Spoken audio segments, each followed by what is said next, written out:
Ashama harka fuuni akkam jirtu kabajamtoota daawwattoota Oromiyaa Miidiyaa Neetwork. Kun sagantaa bohaartii qeerrooti.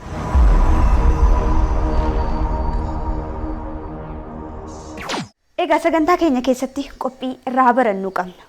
Maal irraa baran? Akkamittis irraa baran?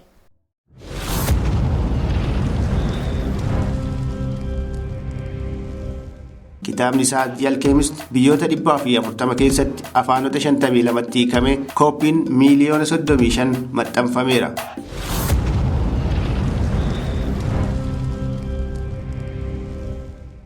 Kan addunyaa kanarra tures ganna 35 qofa. Seenaan hojjetee darbe garuu hanga har'aa maqaa isaa lafa kanarra tursiiseera. Sagantaa fayyaas qabna. Fayyaan maali? Fayyaa keenya akkamittis eeggachuu dandeenya?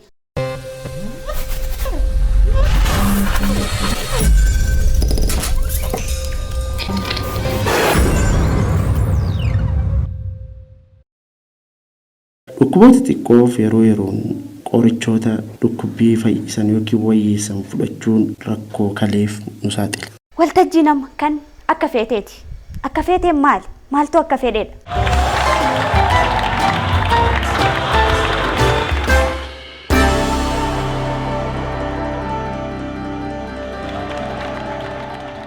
Globalizationin biyyoota hiyyeeyyii miidhaa jira. Diinagdee addunyaarraa lammaffaan Chaayinaa.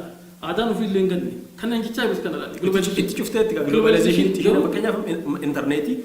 Chaayinaa keessatti intarneetii mataa ishee kana. Weeboo mataa ishee qabanii ka ofii qabu. Haga ofii keessatti hin gortu daabboo san haa xiqqaattu yaa guddattu yoo addaan nuu fuute maal qabu. Ofii koo ofiin jaalladhu taanaan akkamitti nama biraa beeleera otoo ofiin jaalladhu taanaan akkamitti beeleera jechuu danda'an. Isin lamaan keessaa eenyutu faallaa uumamaa jira? Oromiyaa keessa fi Itoophiyaa keessa hojiin hin jiru. Dhaabateetiin beeksisa dubbisaatiin oole. Haga beeksisa dubbisaatiin oole. Maaliif fedheetiin hin baranne waan ta'eef barbaadeetiin hin baranne. Boksii ofiisii keenya keessatti immoo industiriin fiilmii addunyaa maalirra jira? Kan keenya hoo?